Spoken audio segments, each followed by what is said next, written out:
No episódio de hoje, vamos investigar os detalhes do caso da Nancy Belanik. Vamos mergulhar na investigação policial, nas evidências que foram encontradas nesse caso e nas reviravoltas surpreendentes que surgiram ao longo do caminho. Vamos analisar as teorias, os suspeitos e o principal, desvendar os segredos que cercam essa história intrigante. Olá, sejam muito bem-vindos. Eu sou a Vanessa Bap e hoje estou aqui para a gente mergulhar juntos em um dos casos mais intrigantes e perturbadores que eu já encontrei. O caso da Nancy Belanik. Antes de começarmos, eu preciso deixar claro que este é um caso real e trágico, e eu respeito profundamente a dor das vítimas envolvidas. Nosso objetivo aqui é apenas analisar os fatos disponíveis publicamente e discutir as teorias que surgiram ao longo dos anos. Com base em arquivos antigos, entrevistas e depoimentos, vamos tentar compreender melhor os eventos que ocorreram e as consequências que se seguiram, para trazer à tona uma história completa e precisa para que a gente possa refletir e debater o caso juntos. Então, agora que esclarecemos esses pontos, vamos começar a desvendar os mistérios desse caso. E então, sem mais delongas, bora pro caso de hoje. Então, vamos voltar para o dia 25 de outubro de 1970. A Nancy Belanik, ela era uma escrivã que trabalhava no tribunal da cidade de Sacramento, que fica na Califórnia. A Nancy tinha 28 anos na época em que tudo isso aconteceu, e ela morava sozinha em um apartamento de apenas um quarto que fica no segundo andar de um pequeno prédio. De acordo com os investigadores da época, não sei exatamente o porquê disso, mas está no registro oficial do caso, que os investigadores fizeram uma observação no relatório falando que aparentemente a Nancy não era uma dona de casa tão boa. Eu não acho que esse detalhe seja realmente importante, mas acho válido compartilhar essa informação justamente para a gente poder ter uma visão ampla sobre a história bem completa. A Nancy, ela estava noiva e iria se casar dentro de um mês, mais exatamente no dia 28 de novembro, com um homem chamado Ferris Salami. Na época, o Ferris ele era o assistente-chefe da Defensoria Pública da cidade. Ele foi um servidor público na cidade de Sacramento até o dia da sua morte. Na época em que nossa história começa, a Nancy e o Ferris eles estavam noivos. E como ela era uma funcionária do tribunal ali também, assim como ele, quando algo suspeito aconteceu com ela, toda a cidade de Sacramento levou isso muito a sério. É importante para a gente entender o contexto que a Califórnia da década de 1970 era um lugar bastante assustador para muitas pessoas, especialmente para mulheres jovens. Isso atraía assassinos em série de todos os tipos. E naquela época, nos anos 70, naquela região havia vários assassinos em série atuando. Criminosos famosos como Richard Ramirez, Angelo Buono, Joan Corona, William Bonney e muitos outros cujos nomes ainda nem conhecemos, como no próprio caso do assassino do Zodíaco, que também atuava naquela época naquela mesma região.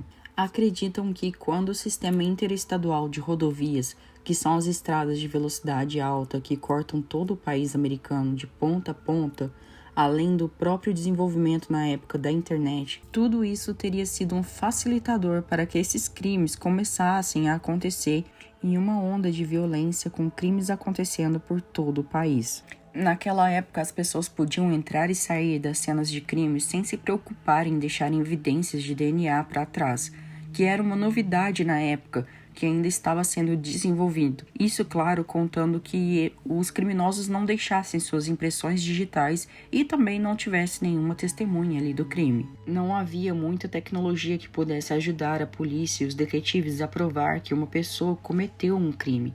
E por esses motivos, se alguém quisesse cometer algum crime hediondo, escolhia uma cidade pequena, como Sacramento, e agiam geralmente à noite, quando menos pessoas poderiam ver você. Também procuravam lugares próximos a essas rodovias de alta velocidade ou outra localização qualquer, mas que fosse fácil escapar rapidamente do local. E o condomínio de apartamentos da Nancy ficava bastante perto de uma dessas rodovias ali na Califórnia.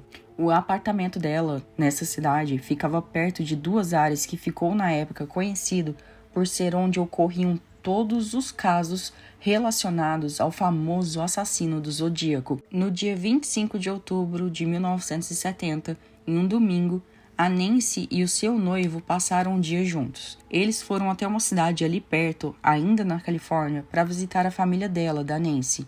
Era uma cidade que ficava localizada nas colinas, a cerca de 1 hora da cidade de Sacramento. Então, a Nancy e o Ferris passaram a maior parte do dia lá, e no mesmo dia, eles voltaram à noite para Sacramento e foram direto para o apartamento da Nancy.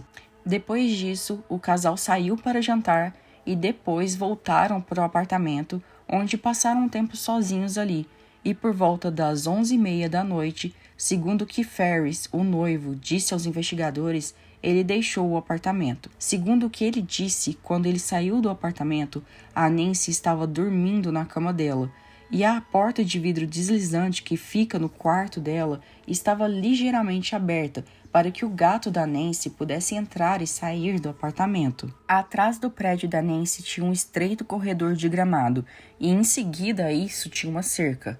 Essa faixa de gramado tinha aproximadamente 1 metro de largura e a hipótese levantada é que o gato dela usava essa sacada do apartamento que dava direto para o quarto da Nancy, assim como o assassino teria feito. Em algum momento, por volta das 2h30 da manhã daquele dia, os vizinhos disseram ter ouvido gritos e descreveram esse som como se uma criança desesperada estivesse gritando. Mas mesmo assim, aparentemente isso não despertou suspeitas, não pelo menos o suficiente para os vizinhos chamarem a polícia. E então os vizinhos simplesmente voltaram ao que estavam fazendo, que a maioria, na verdade, estava dormindo devido ao horário. Na manhã seguinte, que era uma segunda-feira, a Nancy deveria estar no trabalho, como em qualquer outro dia útil, e ela era inclusive conhecida por ser muito pontual e confiável.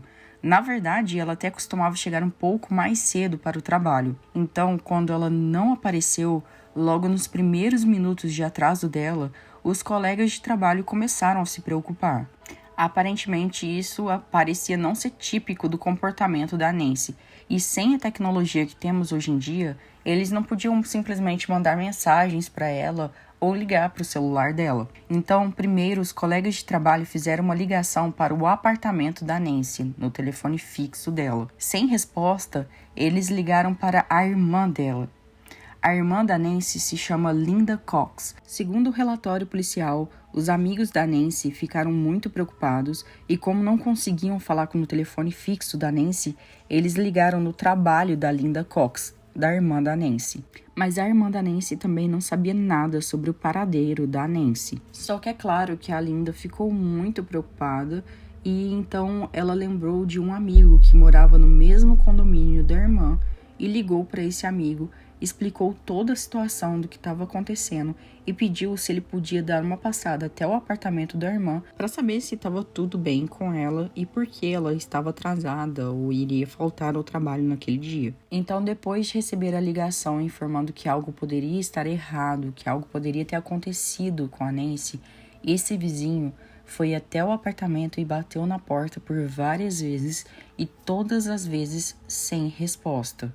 Isso deixou, é claro, ele muito preocupado e então ele foi até o síndico do prédio e contou o que estava acontecendo. Os dois, então, juntos, foram até o apartamento e o síndico abriu a porta para que eles pudessem entrar no apartamento da Nancy. E foi nesse momento em que os dois encontraram a Nancy morta, caída no chão do quarto.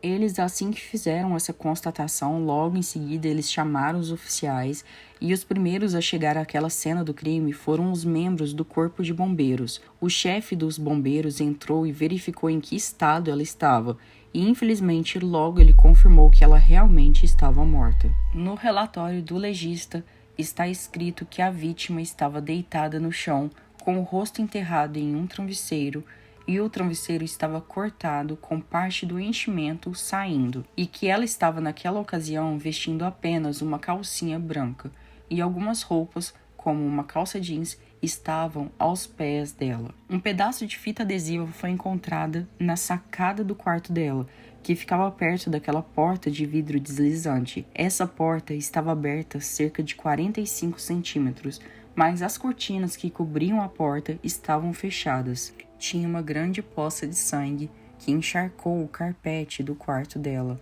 onde a cama estava. Também verificaram que havia áreas respingadas de sangue na porta do quarto e também havia sangue nas cortinas dessa porta de vidro. A sacada que ficava no quarto da Nancy ficava a aproximadamente 4,5 metros de distância do chão, e as paredes da sacada tinham em torno de 1 metro de altura.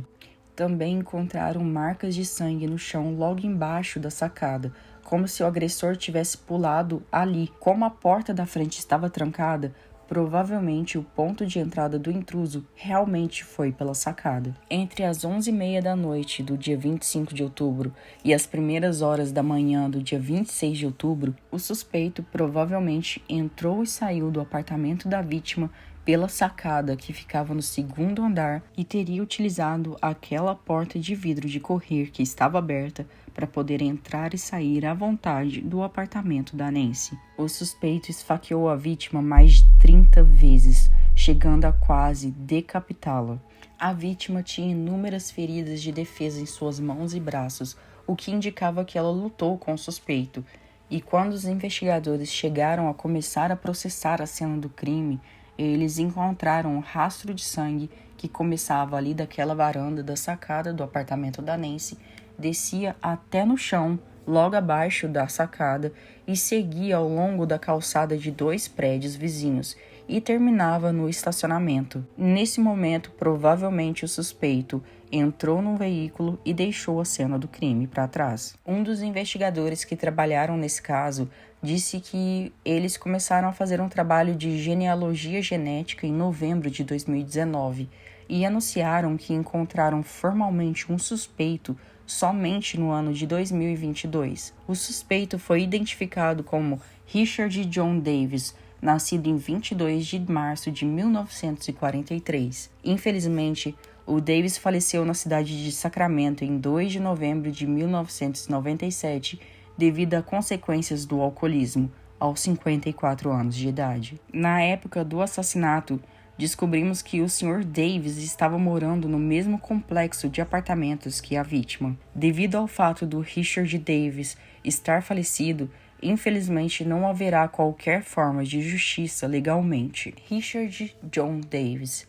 Esse é o nome do homem que fez isso. E na época do crime, ele tinha 27 anos, basicamente a mesma idade de Nancy. E esse cara viveu o resto da vida dele e só escapou da polícia porque colocou fita adesiva em seus dedos para evitar deixar suas digitais na cena do crime. Infelizmente, como obviamente ele não pode contar o ocorrido, o que os detetives imaginam que houve naquele dia é que por ele morar bem em frente à piscina do condomínio, que também era perto do apartamento da Nancy, ele provavelmente tivesse algum tipo de atração por ela ou algo assim. Esse homem que colocou fita adesiva nos dedos para se proteger e ocultar suas impressões digitais chegou a ser interrogado pelos policiais na época do crime. Mas o Davis, que na época dividia um apartamento com um colega, e esse colega foi o álibi de Davis. Na verdade, os dois foram álibis um para o outro. A genealogia genética, que foi o tipo de exame que foi feito para desvendar esse caso,